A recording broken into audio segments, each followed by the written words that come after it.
Hi, this is Srinivas Soleti. Welcome to Political Talk Show. ఇవాల్టి మన అతిథి సమాచార హక్కు చట్టం పూర్వ కమిషనర్ ప్రముఖ పత్రికా సంపాదకులు విజయబాబు గారు. నమస్తే సార్. సార్, ప్రజెంట్ చూస్తున్నారు మీరు భారత్ పాకిస్తాన్ మధ్య యుద్ధమేఘాలు అలుముకుంటున్నట్టు కనిపిస్తోంది. అలాగే మన పైలట్ను కూడా వాళ్ళు పట్టుకుని చిత్రహింసలు పెట్టడం, మొత్తం వాతావరణం చూస్తే ఏమనిపిస్తూ ఉంది? అందరూ అనుకుంటున్నట్లు యుద్ధం రావచ్చా? ఈ రోజు ఉన్న ప్రభుత్వం అనుసరిస్తున్న పద్ధతి కరెక్టేనా? ఈ రోజున యుద్ధ గుంజన్ మృదంగాలు భీకరంగా నినదిస్తున్నటువంటి వేళ ప్రతి భారతీయుడు ఒక సోల్జర్గా, ప్రతి భారతీయుడి గళం ఒక శతఘ్నిలా కనిపించాలి, వినిపించాల్సినటువంటి సమయం ఆసన్నమైంది. కారణం ఏంటంటే భారతదేశం ఎప్పుడు కూడా మనకు తెలుసు, ఎవరితో కూడా యుద్ధాన్ని కోరుకోవటం అనేటువంటిది భారతదేశం అభిమతం కాదు. ఏ ప్రభుత్వం అధికారంలో ఉన్నప్పటికీ కూడా ఇది భారతదేశం యొక్క నీతి రీతి. కానీ పక్కన ఉన్నటువంటి వాడు 24 గంటలు కాలు దూవుతున్నటువంటి పరిస్థితుల్లో ఇది ఇంకొక రకంగా చెప్పుకోవాలంటే నా దేశం భగవద్గీత, నా దేశం అగ్ని పునీత సీత, నా దేశం సంస్కార గంగ, నా దేశం కరుణాంతరంగా. మనకి అవతల వాడికి మనం లేకపోయినా కూడా సహాయం చేసి పెట్టేటువంటి కరుణ హృదయమే. మన పురాణాలు చెప్పినా లేకపోతే మన రాజనీతి చెప్పినా ఏది చెప్పినా భారతీయుల నైజం అది.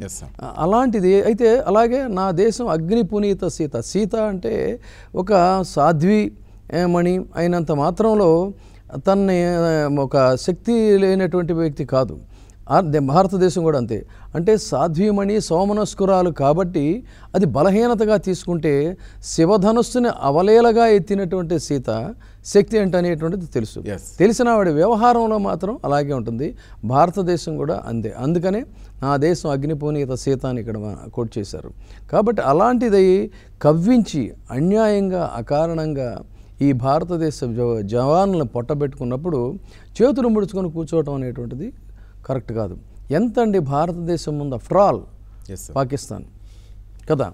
అలాంటిది పదే పదే కాలు దువ్వుతున్నప్పుడు సరైనటువంటి సమాధానం ఇవ్వాల్సినటువంటి బాధ్యత ఈ భారతదేశం మీద ఉంది. అందుకనే పార్టీలు రాజకీయాలకు అతీతంగా, పార్టీలకు అతీతంగా అందరూ కూడా సైనిక శక్తికే ఆ డెసిషన్ అనేటువంటిది ఇచ్చివేయటం అనేది జరిగింది. ఇచ్చారు. ఇచ్చినప్పటికీ కూడా మనం చేసిన రాజనీతి ఏంటంటే ఇక్కడ జాగ్రత్తగా గమనించాల్సిన సంఘటన జరిగిన తర్వాత అగ్రరాజ్యాల యొక్క మద్దతును కూడా చకచక కూడగట్టడం అనేటువంటి జరిగింది. అది ఇక్కడ రాజనీతి చెప్పుకోవాల్సింది.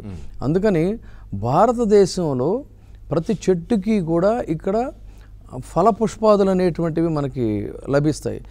కానీ పాకిస్తాన్లో ఆకులకు కూడా తుపాకులు పుట్టేటువంటి పరిస్థితి అక్కడ. ఇక్కడ బాలలు చదువుకొని విజ్ఞానాన్ని వికాసానికి ఆ దిశగా వెళ్తామంటే అక్కడ బాలలు నాటు తుపాకుల తయారీలో ఉన్నటువంటి దీనహీన స్థితి. అది అక్కడ దేశం యొక్క దౌర్భాగ్యం.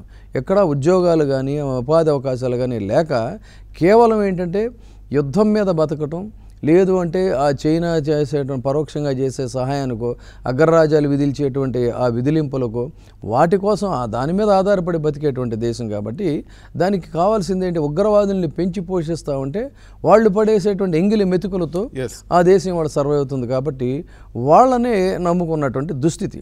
ఈ స్థితిలోనే ఇవాళ భారతదేశం సరైనటువంటి జవాబు చెప్పింది, అద్భుతమైనటువంటి జవాబు. కాబట్టి ఈ దశలో ఏం చేయాలంటే ఏ స్థాయికైనా సరే యుద్ధం అనివార్యమైనప్పుడు ఏంటంటే డెఫినెట్గా తాడో పేడో తెలుసుకునేటువంటి పరిస్థితి ఉండాలి. ఆ పరిస్థితిలోనే ఇవాళ ఉన్నాం. ఇది సరైనటువంటి ఇదే. ప్రపంచ దేశాల్లో కూడా మద్దతు భారతదేశానికి లభిస్తుంది తప్ప పాకిస్తాన్ని ఎవడు ఇదే. కాకపోతే చైనా ఒక ఇండైరెక్ట్గా స్వార్థం ప్రోత్సహించేటువంటి దానికి ఎందుకంటే మనమే దానికి కంటకింపుగా కనపడేటువంటి దేశం. ఇక్కడ వ్యాపారం చేసుకుంటుంది, మన వాళ్ళు కూడా ఇక్కడ ఎగబడి చైనా వస్తువులు చౌకగా ఉంటున్నాయని చేస్తారు. కానీ ఈ సమయంలోనైనా కూడా కనీసం ఇక్కడ గమనించాలి, మనకు అసౌకర్యం కలిగినా సరే ఈ దేశం కోసం, ఈ దేశంలో తయారైన వస్తువులే కొనాలి. ఇదే ఆ రోజున గాంధీ మహాత్ముడు కూడా చెప్పింది, బీ ఇండియన్ బై ఇండియన్ అనేటువంటి పరిస్థితి. ఇక పాకిస్తాన్లో పరిస్థితి ఏంటంటే అసలు సరైనటువంటి టైం ఇస్తే అరగంట కూడా ఎక్కువ అండి మనకి. కాకపోతే ఏంటంటే విధ్వంసాన్ని సృష్టించడం భారతదేశం అభిమతం కాదు. యుద్ధం అనేది వచ్చినప్పుడు ఏంటంటే గెలుపు ఓటములు అనేటువంటివి ఇమ్మెటీరియల్. నష్టం అనేటువంటిది ఏంటంటే అటు ఇటు కూడా జరుగుతుంది. అమాయకులైనటువంటి పౌరులు బలే పరిస్థితి ఉంటుంది. సో దీనికి అలాంటి పరిస్థితి రాకుండా సాధ్యమైనంత వరకు మళ్ళీ కోలుకోలేనటువంటి రీతిలో పాకిస్తాన్ని దెబ్బతీయటం అనేటువంటిదే ఇవాళ భారత ప్రభుత్వం యొక్క లక్ష్యం.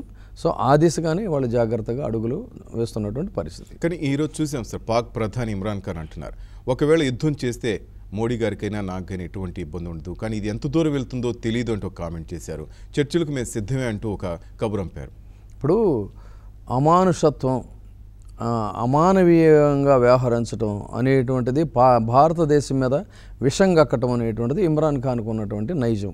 ఇతను ప్రధాని కాకముందే ఎన్నికల్లో పోటీ చేస్తున్నప్పుడే ఇమ్రాన్ ఖాన్ కనుక వచ్చినట్లయితే భారతదేశానికి డెఫినెట్గా ఇతను భారతదేశం మీద విషం కక్కుతాడని ఆల్రెడీ రాజకీయ పండితులు, అనలిస్టులు చెప్పినటువంటి పరిస్థితి.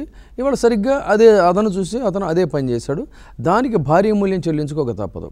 అతని చేతుల్లో అసలు ఎప్పుడూ లేదు. అతని చేతులు మోడీ చేతుల్లో లేదని డిసైడ్ చేయడానికి who is he? Just he's a lunatic fellow. అంతేగాని మోడీ చేతుల్లో లేదని అతను కాదు డిసైడ్ చేయాల్సింది. భారతదేశ ప్రజలు డిసైడ్ చేస్తారు, భారతదేశ జవాన్లు డిసైడ్ చేస్తారు, భారత ప్రభుత్వం డిసైడ్ చేస్తుంది. అంతేగాని హూ ఈజ్ ఇమ్రాన్ ఖాన్? వాడి చేతుల్లో లేదని వాడు చెప్పుకోమానండి. అంతేగాని యుద్ధం అనేటువంటిది అనివార్యం అయితే, విధ్వంసం సంగతి పక్కన పెట్టినట్లయితే ఒక దశలో ఏంటంటే కోలుకోలేనటువంటి దెబ్బ పాకిస్తాన్కి అనివార్యం.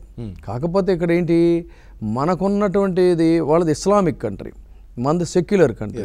ఈ సెక్యులర్ అనేటువంటి ప్రాతిపదిక ఏంటంటే ఇక్కడ కొంత వివిధ రాష్ట్రాల్లో ఈ స్లీపర్ సెల్స్ని, ఉగ్రవాదుల్ని అక్కడక్కడ పెంచి పోషించే పరిస్థితి ఉంది. కాబట్టి అందుకే చెప్పాను, వాళ్ళ భారతీయులు యుద్ధం జరగటం, యుద్ధం యొక్క బాధ్యత కేవలం సైనికులదే కాదు, యుద్ధం బాధ్యత ప్రతి భారతీయుడిది. అందుకే వాళ్ళ ప్రతి భారతీయుడు సోల్జర్గా మారాలి, ప్రతి భారతీయుడే గళం ఒక శతజ్ఞి కావాలి, చాలా జాగరూకతతో వ్యవహరించాలి. హైదరాబాద్ లాంటి నగరాలతో సహా కూడా అలర్ట్గా ఉండాలి. వాళ్ళు ఏదో యుద్ధం చేస్తున్నారు, మనకి విజయావకాశాలు తెచ్చిపెడతారని కాకుండా మనం కూడా అందులో పరోక్షంగా మమేకం కావాల్సిన బాధ్యత పౌరులకు ఉంది. అప్పుడు మాత్రమే మనం జయించగలుగుతాం. ఈ ఉగ్రవాదుల యొక్క దొంగ దెబ్బల్ని చాలా అలర్ట్గా ఉండి కాచుకొని వాళ్ళని చెక్ పెట్టాల్సినటువంటి బాధ్యత పౌరులకు కూడా ఉంది. అదొక్కటే వాడుకునే అడ్వాంటేజ్. భారతదేశం ఇప్పుడు దొంగ దెబ్బ తీయలేదు. కాబట్టి ఏదైనా సరే మనది డైరెక్ట్ అటాక్. కానీ వాడేంటి, ఉగ్రవాదులను నమ్ముకున్నాడు. ఉగ్రవాదులే వాడికి ఉన్నటువంటి ఏకైక శక్తి. అందుకని ఏ మూల నుంచైనా కూడా దొంగ దెబ్బ తీయటం అనేది వాళ్ళ లక్ష్యం. కాబట్టి ఆ లక్ష్యాన్ని ఛేదించే దిశగా ఇవాళ అటు ఆర్మీ, ప్రభుత్వం, పౌరులు ఈ ముగ్గురు కూడా మమేకం కావాల్సిన అవసరం ఉంది. కానీ ఆ పుల్వామా దాడి తర్వాత మీరు చూసే ఉంటారు సార్, ఇమ్రాన్ ఖాన్ 4 రోజుల తర్వాత ఒక కామెంట్ చేశారు, మాకు ఎటువంటి సంబంధం లేదు ఈ దాడికి సంబంధించి అని కామెంట్ చేశారు. ఈ రోజు చూస్తే మేము చర్చలకు సిద్ధం అన్నట్టుగా చెప్తున్నారు. ఏ విధంగా అర్థం చేసుకోవచ్చు? ఇది మనకి కొత్త ఏం కాదండి. ఈ దాదాపు నవాజ్ షరీఫ్ ఇదే కోతలు కూసేవాడు. తర్వాత వాడు ముషరఫ్ అయితే మనం అనేక సార్లు చూసాం. ఒకవైపు నోటితో మాట్లాడుతూ నొసటితో వికరించడం అన్నట్టుగా అటు దొంగ దెబ్బ తీయటం, తర్వాత చర్చలు అంటాం, ఇలాంటివి ఈ పనికి మాలిన కుహన వ్యవహారాలన్నీ కూడా వాళ్ళకి అలవాటే. కాబట్టి తన్ని చర్చలుగా రమ్మంటే ఇక్కడ అంత చేతగానే వాళ్ళం, అమాయకంగా ఉన్నాం మనం. కాబట్టి అసలు దాన్ని పట్టించుకోవాల్సిన అవసరం లేదు. అలాగే పాక్ సెనేటర్ ఒక కామెంట్ చేశారు సార్, భారతదేశంలో ఎన్నికలు వస్తున్న నేపథ్యంలో అక్కడున్న అధికార పార్టీ అయితే అక్కడ పార్టీలు చేస్తున్న వ్యవహారం ఇదంతా నేను ఒక కామెంట్ చేశాడు సార్. దీన్ని ఏ విధంగా అర్థం చేసుకోవచ్చు? ఇదే మరి కుట్ర. ఇప్పుడు కుట్ర కుతంత్రాలంటే పాయింట్ ఏంటంటే, భారతదేశంలో ఎన్నికలు వస్తున్నటువంటి పరిస్థితి వస్తున్నప్పుడు మోడీ ప్రభుత్వం మీద ప్రతిపక్షాలు ఒకవైపు అన్నీ కూడా ఏకం కావడం కోసం జరుగుతున్నటువంటి ప్రయత్నాలు, సరిగ్గా ఇదే అదను చూసి ఈ సమయంలో కనుక అస్థిరత సృష్టించినట్లయితే అది ఇక్కడ వాళ్ళకి అడ్వాంటేజ్గా ఉంటుందనేది ప్లాన్ చేశారు. వాళ్ళు చేసిన ప్లానే అది. అంటే బూమరాంగ్ అవుతుంది అనుకున్నారు. కానీ భారతదేశం యొక్క గొప్పతనం ఏంటంటే, సమగ్రత ఏంటంటే, అసలు మిగతా పార్టీలు రాహుల్ గాంధీతో సహా మద్దతు ఇచ్చారు, తీర్మానానికి ఓకే చేశారు. వదిలేస్తే ఇక్కడ మనకు హైదరాబాద్లో ఉన్నటువంటి సలావుద్దీన్ ఓవైసీ, మన ఇతను అసదుద్దీన్ ఓవైసీతో సహా అత్యద్భుతంగా మాట్లాడారు. సో భారతదేశాన్ని ఇంతకాలంగా మనకి గొడవలు, అప్పుడప్పుడు అవాకులు చవాకులు పేలటాలు, ఒకళ్ళనొకళ్ళు నిందించుకోవడాలు, నిరసనలు తెలియజేసుకోవడాలు చేసిన ఈ దేశం మీద పరాయి వాడెవడైనా సరే దాడి చేయాలని ప్రయత్నం చేస్తే ముక్తకంఠంతో ఖండించడం అనేటువంటిది భిన్నత్వంలో ఏకత్వం. ఆ స్పిరిట్ ఇవాళ ఈ ఓవైసీ లాంటి వాళ్ళందరూ మాట్లాడిన తర్వాత ఆ స్పిరిట్ మరింత ప్రోజు చేయగలిగాం. అది వాడు బహుశా ఎక్స్పెక్ట్ చేసి ఉండడు. అది ఎక్స్పెక్ట్ చేయకపోవటం వల్లే సరిగ్గా అదను చూసి ఎన్నికల సమయంలో కనుక చేస్తే మోడీని డిఫేమ్ చేయొచ్చు, బీజేపీ ప్రభుత్వాన్ని గద్దెదించవచ్చు. తర్వాత మళ్ళీ ఏంటంటే ఏదో ముక్క చెక్కల ప్రభుత్వం కనుక వస్తే మళ్ళీ అప్పట్లాగే ముంబై దాడులు, అంటే ఏది ఆర్థిక రాజధాని మీద దాడులు, పార్లమెంటు మీద దాడులు, లేకపోతే హైదరాబాద్ లాంటి మహానగరం మీద దాడులు, ఇలాంటివి మళ్ళీ స్లీపర్ సెల్స్ని విస్తరించవచ్చు అనేటువంటిది ఇది. సో అది ఈ ఆటలు సాగనివ్వబోము అని ఇవాళ మనం ధీటైనటువంటి సమాధానం చెప్తాం. పుల్వామా దాడి తర్వాత కూడా వాళ్ళు చెప్పారు సార్, ఆల్రెడీ స్లీపర్ సెల్స్ ఉన్నాయి, భారతదేశంలో ఎక్కడైనా మేము దాడి చేయొచ్చు అంటూ ఘాటు వ్యాఖ్యలు కూడా చేశారు జైషే మహమ్మద్ సంస్థకు సంబంధించి. దాని ఫలితమే ఇప్పుడు మొన్న తెల్లవారుజామున జరిగిన ఇదేంటంటే ఇకపై మీ ఆటలు సాగవని చెప్పని గట్టిగా బుద్ధి చెప్పినటువంటి దెబ్బకు దెబ్బ బదలా తీర్చుకున్నటువంటి స్థితి ఏంటంటే అదే భారతదేశం సత్తా అని మనం ఇవాళ రుజువు చేసాం. కాబట్టి ఇంకా వాళ్ళ యొక్క హోంకరింపులు, బెదిరింపులు ఇవి ఇక ముందు సాగవు. ఈసారి డెఫినెట్గా కోలుకోలేనటువంటి దెబ్బతీయటం అంటే భారతదేశం యొక్క లక్ష్యం. విజయబాబు గారు, అభినందన్ ఒక పైలట్ కెప్టెన్ని పట్టుకున్నారు, తన్ని చిత్రహింసలు పెడుతున్న వీడియోలు కూడా మనం చూస్తున్నాం. మనం వాళ్ళ భూభాగంలోకి వెళ్ళాము, దాడులు చేసామని నిన్నటి వరకు కామెంట్ చేసిన వాళ్ళు ఈరోజు చేస్తున్నది ఏమిటి మనం చూస్తున్నాం. ఇది తప్పు కాదా? ఇది డెఫినెట్గా అంతర్జాతీయ వేదిక మీద ఈ ఇష్యూని భారతదేశం డెఫినెట్గా హైలైట్ చేస్తుంది. ఎందుకంటే యుద్ధ నీతిలో మనకు ఉన్నటువంటి ఇది కానీ, ఇంటర్నేషనల్ హ్యూమన్ రైట్స్ కమిషన్ చెప్తున్నటువంటిది కానీ, యుఎన్ఓలో ఉన్నటువంటి ఆంక్షలు కానీ, వీటన్నిటినీ కూడా వాళ్ళు చాలా క్లియర్గా వైలేట్ చేశారు. చేసి మనం చేసామని చూపించే ప్రయత్నం చేశారు. కానీ ఇవాళ ఒక సైనికుడిని అమానుషంగా, అమానవీయంగా చేసి చిత్రహింసలు పెడుతున్న తీరు చూస్తే వాళ్ళ యొక్క రాక్షసత్వం, వాళ్ళ యొక్క క్రౌర్యం ఎలా ఉంది అనేదానికి అదొక ఉదాహరణ చాలు. సో దానికి కూడా డెఫినెట్గా వాళ్ళు సరైనటువంటి మూల్యం చెల్లించుకోక తప్పదు. దీన్ని వాళ్ళ అంతర్జాతీయంగా ప్రపంచ దేశాలు కూడా చూస్తున్నాయి, అంతర్జాతీయ సంస్థలు కూడా గమనిస్తున్నటువంటి పరిస్థితి. అందుకని ఈ చేసినటువంటి తప్పుని వాళ్ళు తప్పించుకోజాలరు ఏ రకంగా కూడా. ఎందుకంటే ఇంతకుముందు ఏం బుకాయించేవాళ్ళు, ఉగ్రవాదుల అటాక్ అని, లేకపోతే ఉగ్రవాదులతో మాకు సంబంధం లేదని చెప్పని ఇట్లా రకరకాల బుకాయించేవాళ్ళు. ఇప్పుడు మీకు చూడండి, బిన్ లాడెన్ని వాళ్ళ స్థావరంలో ఉంచి వాడికి సకల సౌకర్యాలతో అత్యంత విలాసంగా జీవించేటువంటి పరిస్థితి కల్పించి ఒకవైపు ఏం చేసేవాళ్ళు, అబ్బాయి అసలు మా దేశంలో ఉగ్రవాదులు లేరు, బిన్ లాడెన్ మా దగ్గర లేరు అంటే అమెరికా అగ్రరాజ్యం కాబట్టి గమనించి పాకిస్తాన్ భూభాగంలో ఎంటర్ అయ్యి అటాక్ చేసి వాడిని మట్టు పెట్టడం జరిగింది. ఆ రోజున కిక్కురుమనలేదు. ఎందుకని?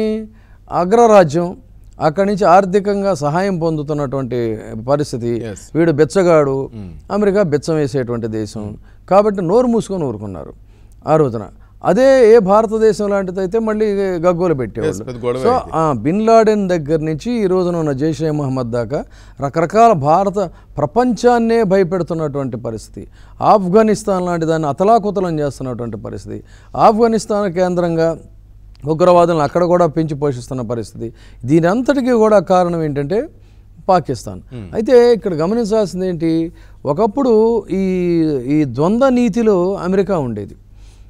అమెరికా ద్వంద్వ నీతి వల్ల భారతదేశం మీద పాకిస్తాన్ అటాక్ చేస్తున్నప్పుడల్లా మనం ఏంటంటే వాళ్ళకి అగ్రరాజ్యాలకు విన్నవించుకోవటం, వాళ్ళు ఇది చాలా తప్పు అని చెప్పి ఖండించి దీని సంగతి చూడాల్సిందే అనేవాళ్ళు. కానీ ఎక్కడా కూడా మన గోడు, మన వ్యవహారం వినిపించుకున్న పరిస్థితి కనిపించాలి.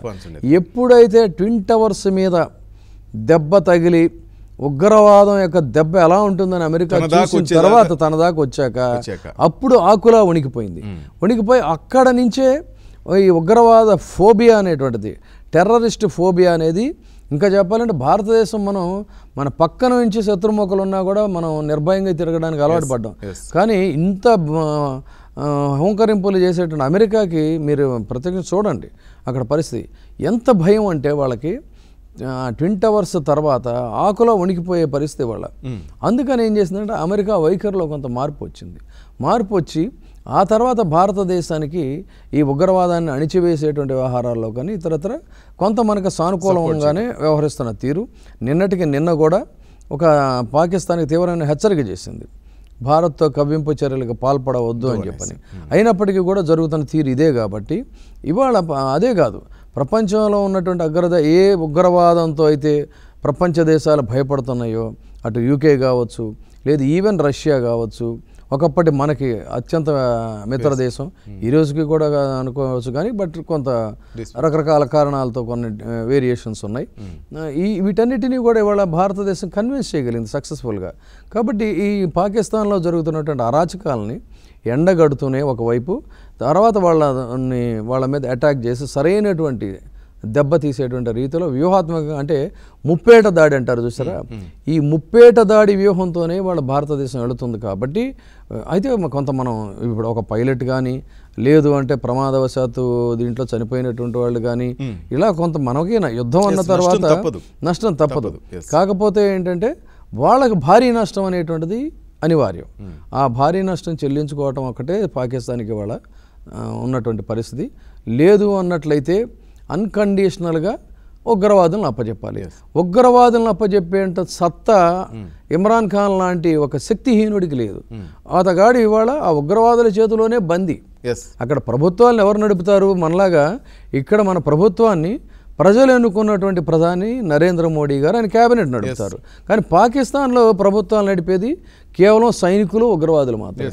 అది అక్కడ ఉన్న పరిస్థితి. సైనిక అధ్యక్షుడు ఆదేశాల మేరకు అంతే. ఇవాళ వాళ్ళ యొక్క సైనికుల యొక్క వ్యవహార శైలికి కానీ, ఉగ్రవాదుల యొక్క అభీష్టానికి కానీ వ్యతిరేకంగా ఇమ్రాన్ ఖాన్ వ్యవహరిస్తే ఆ రోజు రాత్రికి రాత్రి అతను అసాసినేషన్ అయిపోవచ్చు, లేదంటే అటు పదవిచ్యుతుడైనా కావచ్చు. తర్వాత ఇప్పుడున్న పరిస్థితులు ఇంకో ప్రమాదం పాకిస్తాన్లో ఉంది. ఏంటంటే ఇతగాడు ఏమాత్రం తేడాగా కాస్త అంటే మానవత్వంతోనో రాజనీతితోనో లేదు రాజీ వ్యవహారాల్లోనూ విఘ్నతతోనూ వ్యవహరించాలని అతగాడిలో ఉన్నటువంటి మానవత్వం ఏదన్నా కొంచెం అటు ఇటు చేస్తే ఫలితం ఎలా ఉంటుందంటే అక్కడ వెంటనే ప్రభుత్వాన్ని కూలదోసి సైన్యాధ్యక్షుడు కంట్రోల్లో. సో అందుకని ఇమ్రాన్ ఖాన్ అనేవాడు సైనికుల చేతిలో, ఉగ్రవాదుల చేతిలో ఒక కీలుబొమ్మ మాత్రమే. కానీ ఇన్ని దేశాలు, మనం అనుకుంటున్న ప్రపంచంలో అన్ని దేశాలు ఉగ్రవాదానికి వ్యతిరేకంగా మాట్లాడుతున్నాయి, పాకిస్తాన్కి హెచ్చరికలు కూడా చేస్తున్నాయి. కానీ ఎందుకని పాకిస్తాన్ తన వైఖరి మార్చుకోవట్లేదు? ఉగ్రవాదానికి సపోర్ట్గానే ఎందుకు వెళ్తా ఉంది? అంటే దానికి సర్వైవల్ లేదండి. ఇప్పుడు భారతదేశంలో ఇవాళ మనకి పుష్కలంగా ఉపాధి అవకాశాలు ఉన్నాయి, కావాల్సినటువంటి ఫర్టైల్ ల్యాండ్ ఉంది. ఇక్కడ మనం పంటలు పండించుకోవచ్చు, ఉద్యోగాలు, ఇండస్ట్రీస్, పారిశ్రామికంగా కానీ, సాంస్కృతికంగా కానీ, ఆర్థికంగా కానీ అన్ని విధాలుగా కూడా అగ్రరాజ్యంగా మునుముందుకు వెళ్తున్న పరిస్థితి. పాకిస్తాన్ పరిస్థితి ఏంటంటే ఎక్కడ చూసినా కూడా అవిద్య, ఉపాధి అవకాశాలు లేకపోవటం, అజ్ఞానం, అనారోగ్యం, ఛాందసం, మూఢత్వం, ఇలాంటి దీంతో ఒక కొనారిల్లినటువంటి దేశంగా పాకిస్తాన్ని చూడాలి. అలాంటి పరిస్థితుల్లో వాళ్ళకి the one and only survival ఏంటంటే మన పక్కన దాన్ని ఒక పక్కలో బల్యంలాగా, ఒక విషనాగులాగా, ఆ విషనాగుకు పాలు పోసి పెంచేటువంటి చర్యలకు పాల్పడుతున్న దేశం చైనా. ఎందుకని? ఈ ప్రపంచంలోనే అత్యధిక జనాభా, న్యాచురల్ హ్యూమన్ రిసోర్సెస్ ఉన్నటువంటి కంట్రీస్ రెండే, ఒకటి చైనా, ఒకటి భారతదేశం. సో ఎంత ఆర్థిక సంపత్తి ఉన్నా కూడా వరల్డ్లో ది బిగ్గెస్ట్ రిసోర్సెస్ ఏంటంటే natural resources and human resources. ఆ హ్యూమన్ రిసోర్సెస్ని ఎప్పుడైతే మనం ప్రాపర్గా ఉపయోగించుకోగలుగుతామో ఆటోమేటిక్గా ఆ దేశం బలమైనటువంటి దేశంగా మారుతుంది. సో రాబోయే కాలంలో ఆసియా ఖండంలో భారతదేశం ఒక బలమైనటువంటి శక్తిగా ఎదిగినప్పుడు చైనా ఉనికి ప్రశ్నార్థకం అవుతుంది. అలాగే ఈ ఆసియా ఖండం ప్రపంచంలోనే పెద్ద ఖండం. ఈ ఖండంలో తమ పెత్తనం సాగించాలి, తమ సైనిక శిబిరాలు లేకపోతే ఇతర స్థావరాలు ఉండాలి అని కోరుకుంటున్న అగ్రరాజ్యం, అంటే ప్రతి చోట ఉండాలని కోరుకునేటువంటిది అమెరికా. సో ఆ భారతదేశం ఎప్పుడు కూడా అలో చేయలే, మనం ఏ దేశాన్ని కూడా మనం అలో చేయాలి ఇక్కడ స్థావరాలు ఏర్పాటు చేసుకోవడానికి. అలాంటి పరిస్థితుల్లో మీరు రండి, మీరు ఇక్కడ ఉండండి, మీరు ఏం పెట్టుకుంటారో పెట్టుకోండి, మీరు తుపాకులు పెట్టుకుంటారా, శతఘ్నులు పెట్టుకుంటారా, రాకెట్ లాంచర్లు పెట్టుకుంటారా, స్థావరాలు ఏర్పాటు ఏదైనా సరే ఓపెన్ వెల్కమ్ అని పిలిచేటువంటి దేశం పాకిస్తాన్. కాబట్టి ఆ దేశంతో వీళ్ళకి ఒక లాలూచీ ఒప్పందాలు అనేటువంటివి ఉంటాయి. అంటే వాడు ఎట్లా అంటే just he's like a slave, వాడు ఎడిక్టెడ్ స్లేవ్ చెప్పాలంటే, ఒక పదంలో చెప్పాలంటే వాళ్ళకి ఒక ఎడిక్టెడ్ స్లేవ్, బానిస. కానీ భారతదేశం అది కాదు కదా, స్వావలంబన, స్వయం శక్తి, ఆత్మాభిమానం ఉన్నటువంటి ఒక స్వతంత్ర దేశం. కాబట్టి ఇక్కడ వాళ్ళ ఆటలు సాగు. అందుకని ఈ రకంగా చేస్తుంటారు. కానీ వాడిని మాత్రం ఏంటంటే ఒక ఏదో రకంగా ఆ స్లేవ్ని వాళ్ళు కొంత పెంచి పోషించేటువంటి పరిస్థితి ఉంటుంది. అదొక్కటే వాడికి ఉన్నటువంటి బలహీనత, అదొక్కటే వాడికి ఉన్నటువంటి బలం. అందుకని ఇవాళ ఇలాంటి పనులన్నీ చేస్తున్నారు. ఇప్పుడు కంట్లో నలుసు పంట్లో రాయి అంటాం. సో ఆ కంట్లో నలుసు పెద్ద గొప్పదేం కాదు కంటి కంటే కూడా, కానీ కంటిని మాత్రం అది ఇబ్బంది పెట్టగలుగుతుంది. పంటి కంటే కూడా చిన్న రాయి ముక్క గొప్పది కాదు, కాకపోతే పంటిని అది ఇబ్బంది పెట్టగలదు. పాకిస్తాన్ కూడా జస్ట్ లైక్ దట్, అంతకు మించి ఇదే కాదు. So now the time has come to teach a lesson. అది నా ఉద్దేశం. అంటే మొత్తం మీద ఈ ఉగ్రవాదానికి మూలాలు కానీ ఉగ్రవాదానికి కారణం మొత్తం మీద మనం చూస్తే సార్ కాశ్మీర్ సమస్య అనుకోవచ్చా? పుట్టింది అక్కడే అనుకోవచ్చు ఈ ఉగ్రవాదం అంటే. ఒకటి ఇప్పుడు దీంట్లో ఆర్టికల్ 370 విషయానికి వచ్చినట్టయితే రెండు రకాల డిబేట్స్, రకరకాల అంటే రాజకీయంగా చూసుకున్నప్పుడు different kind of political discussions జరుగుతూ ఉన్నాయి. ఒకటి ఏంటంటే ఇప్పుడు బీజేపీ వారు చెప్పేది అసలు దీని మొత్తానికి కూడా కారణం ఆ రోజున నెహ్రూ యొక్క వైఖరి, ఆయన అనుసరించినటువంటి పరిస్థితి అని చెప్తున్నారు. కానీ ఇక్కడ నిశితంగా గమనించినప్పుడు ఏంటంటే కొన్ని సర్కమ్స్టాన్సెస్ అనేవి ఉంటాయి. ఆ రోజున ఉన్న పరిస్థితులు వేరు, ఇవాళ ఉన్నటువంటి పరిస్థితులు వేరు. ఆ రోజున ఉన్నది ఏంటంటే వయా మీడియాగా దాన్ని సెట్ చేసుకొని, ఇప్పుడు ఆ రోజున అన్ని సంస్థానాలు, ఇక్కడ మనం పటేళ్ళు వచ్చి ఏ రకంగా అయితే నైజాంతో వ్యవహరించాడో, ఇక్కడ ఉన్నటువంటి పరిస్థితుల్లో ఇక్కడ స్ట్రాటజీ ఇది, అక్కడ స్ట్రాటజీ వేరు. అక్కడ ఉన్నటువంటి స్ట్రాటజీ ప్రకారంగా ఏంటంటే ఆ వయా మీడియాగా గనక జవహర్లాల్ నెహ్రూ గారు ఆ రోజున వ్యవహరించి ఉండకపోతే వాడు ఏం చేశాడంటే అనివార్యంగా ఆటోమేటిక్గా పాకిస్తాన్కి వెళ్ళాల్సిన పరిస్థితి వచ్చింది. వచ్చినప్పుడు మనం ఇంకా నష్టపోతాం. సో అయితే ఇక్కడ గమనించాల్సింది ఏంటంటే ఆ రోజున ఉన్నటువంటి పరిస్థితుల దృష్ట్యా ఆర్టికల్ 370 పెట్టి ఆ ప్రాంతానికి స్వయం ప్రతిపత్తి అనేది ఇవ్వటం, భారత రాజ్యాంగం ఎక్కడా కూడా వాళ్ళకి కొన్ని అప్లికబుల్ కాకపోవటం, ఇలాంటివన్నీ కూడా పెట్టుకోవాలి. కానీ దీన్ని ఏం చేశారంటే ఓటు బ్యాంకు రాజకీయాలతో దీన్ని నాంచి సాగదీసుకుంటూ వచ్చారు. ఇంతకాలం సాగదీయాల్సింది కాదు. సరైనటువంటి టైంలో అదను చూసి ఆర్టికల్ 370 కనుక రద్దు చేసేసి మొత్తంగా భారత రాజ్యాంగం కాశ్మీర్తో సహా అన్ని ప్రాంతాలకు వర్తిస్తుంది అనేది ఏ రోజునైతే ఒక కఠిన నిర్ణయం కనుక తీసుకున్నట్లయితే ఇవాళ ఇంత పరిస్థితి ఇంత దాకా వచ్చేది కాదు.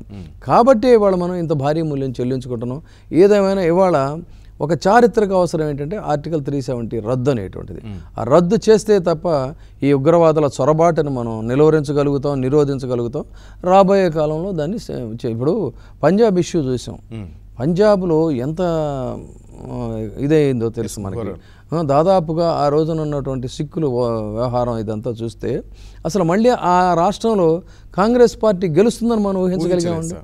మరి ఇవాళ ఇంత వేవులో కూడా పంజాబ్లో కాంగ్రెస్ పార్టీ గెలిచింది. అందుకని కొన్ని విషయాలకి ఏంటంటే కాలమే, అంటే time will heal the wound అంటారు. కాలమే దీన్ని గాయాన్ని మాన్పుతుంది. అలాగే ఇవాళ కాస్త కఠిన నిర్ణయాలు అయినప్పటికీ కూడా దానివల్ల అధికారంలో ఉన్నటువంటి పార్టీ బీజేపీకి నష్టమా కష్టమైనా కూడా ఇలాంటి విషయాల్లో జాతి సమైక్యత సమగ్రత అనేటువంటి అంశాల్లో అధికారంలో ఉన్న ప్రభుత్వాలు కొన్ని కఠిన నిర్ణయాలు తీసుకుంటేనే అది జాతికి ఉపయోగం అవుతుంది.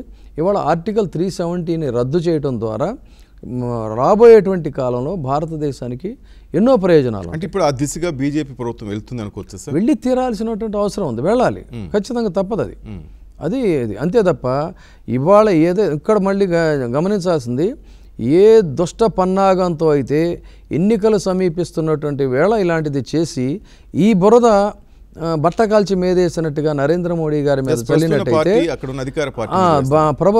దేశంలో అంతర్యుద్ధాన్నో అల్లకల్లోలాన్నో అరాచకాన్ని సృష్టించి ఆయన్ని డిఫేమ్ చేయొచ్చు, తద్వారా ఇక్కడ బలమైన ప్రభుత్వాలను కూలదోయచ్చు అనేటువంటి కుహనా నీతి ఏదైతే పాకిస్తాన్ ఉందో దాన్ని భారతీయులు కానీ ఇతర పార్టీలు కానీ ప్రచార సాధనాలు కానీ ప్రచార మాధ్యమాలు కానీ చేసినట్టయితే దేశద్రోహం అవుతుంది డెఫినెట్గా. దీన్ని ఎవరైనా ఈ రోజు వరకు లేదు, కానీ ఇది చేయకూడదు. ఎందుకంటే వాడి ప్లానే అది. ఎన్నికలు సమీపిస్తున్న వేళ ఇది చేసినట్టయితే ఆటోమేటిక్గా అది ఆయన మీదకి వెళుతుంది, ప్రతిపక్షాలు దీన్ని భుజానికి ఎత్తుకుంటారని. కానీ భారతదేశంలో ఉన్నటువంటి ఇందాక మనం చెప్పుకున్నట్టుగా ఆ పరిస్థితి లేదు. కాబట్టి డెఫినెట్గా నరేంద్ర మోడీ గారి నాయకత్వంలో భారతదేశ ప్రజలందరూ కూడా ఆయనకు అండగా నిలబడతారు. భారత సైన్యానికి అంతగా మించి మద్దతు తెలియజేస్తారు. వాళ్ళకి సరైనటువంటి గుణపాఠాన్ని నేర్పుతారు. Thank you very much sir. For more updates, please subscribe 99 TV Telugu.